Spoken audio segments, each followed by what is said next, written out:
नमस्कार, मी आहे एक होती मुलगी, तिचे नाव लीला. होती ती चौथीत अन होती भारी खोडकर. लोकांना त्रास द्यावा असे तिला नाही वाटायचे, पण तिला खोड्या काढण्याची भारी हौस. स्वतःच्या मनात येईल ते करायची तिला इच्छा असायची. त्यासाठी मजेशीर युक्त्या शोधायची. तिचे घर होते गावाच्या एका टोकाला. तिच्या घराच्या मागील वावराच्या बाजूला थोडेसे चालत गेले की नदी होती. एक दिवस लीलाला बर्फाचा गोळा खावा असा वाटला. तिने ताईला विचारले. ताई म्हणाली, ताई, मी गोळा खाऊ का? नको खाऊ. आई म्हणाली, आई, मी गोळा खाऊ का? नको खाऊ. माई म्हणजे तिची आजी म्हणाली, माई, मी गोळा खाऊ का? लीला ग लीला, नको खाऊ गोळा, दुखेल तुझा गळा, सगळं पाणी होईल नाकात गोळा. आता काय करायला बरे? लीला विचार करू लागली. तिला एक युक्ती सुचली. ती नदीकडे गेली. नदीला म्हणाली, नदी ग नदी, पण नदी कशी बोलणार? मग ती स्वतःच म्हणाली, बोल ग लीला. नदी ग नदी, लीलाला खायचाय बर्फाचा गोळा, पण माय म्हणाली दुखेल गळा, खाऊ का नको? पण नदी कशी बोलणार? परत लीलाच म्हणाली. ताई म्हणाली नको खाऊ. आई म्हणाली नको खाऊ. माई म्हणाली नको खाऊ. पण नदी कशी बोलणार? परत लीलाच म्हणाली. अगं, ताईपेक्षा मोठी आई, आईपेक्षा मोठी माई, माईपेक्षाही मोठी मी नदीबाई. माझं ऐक बरोबर. लीला पळत बर्फावाल्याकडे गेली. गोळा द्या गोळा, थंड थंड गोळा, गोळा द्या गोळा, थंड थंड गोळा. ओ, मला पण एक गोळा द्या ना. हे घे लीला. गोळा खाऊन परत आली. तिला बोलणारी नदी खूप आवडली. तिला वाटले आपण हवे ते करू शकतो असे तिला वाटले. एक दिवस लीलाला आला कंटाळा. बुडवावी वाटले शाळा. तिने ताईला विचारले.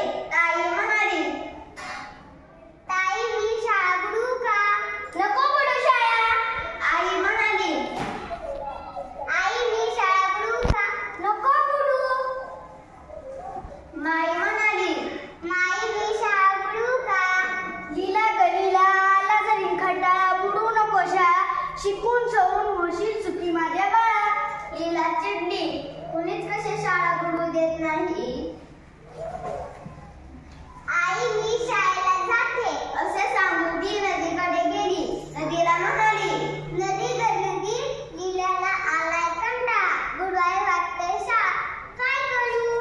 पण नदी कशी बोलणार? परत लीलाच म्हणाली, आला जरी कंटाळा, बुडव बिनधास्त शाळा.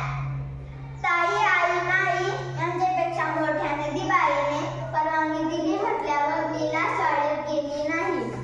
दिवसभर नदीकाठी वावरात खेळत राहिली. संध्याकाळी घरी आली. तिची ताई तिच्याच शाळेत 7वी शिकत होती. लीलाने शाळा बुडवल्याचे तिला कळले होते.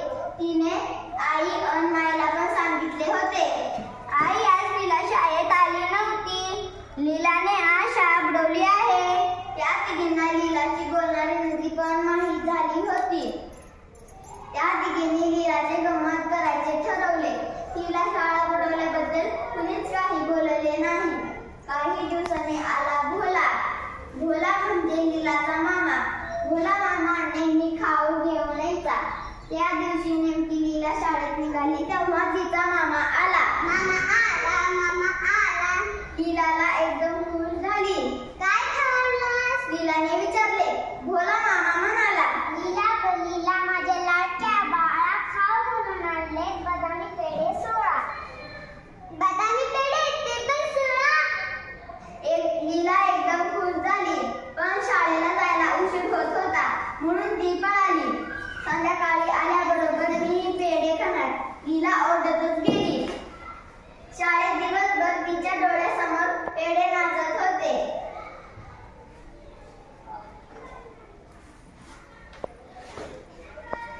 आई, पेढे कुठे आहेत? शिंगावरच्या कुंडीत डबा ठेवलाय बघ. लीलाने स्टूल घेऊन डब्बा काढला. उघडून पाहते तर काय, डब्बा सगळा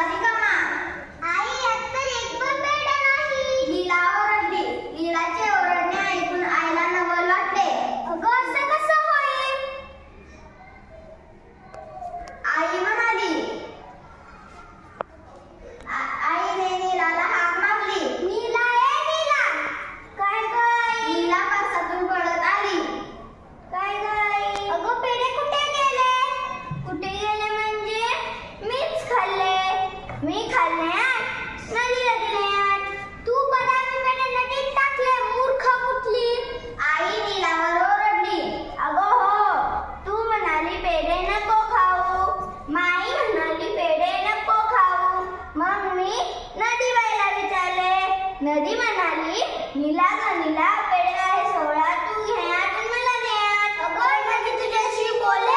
आई माई एकदम म्हणाल्या. कशी म्हणजे? लीलाशी बोलती तशी. काय ग लीला नदी तुझ्याशी बोलते?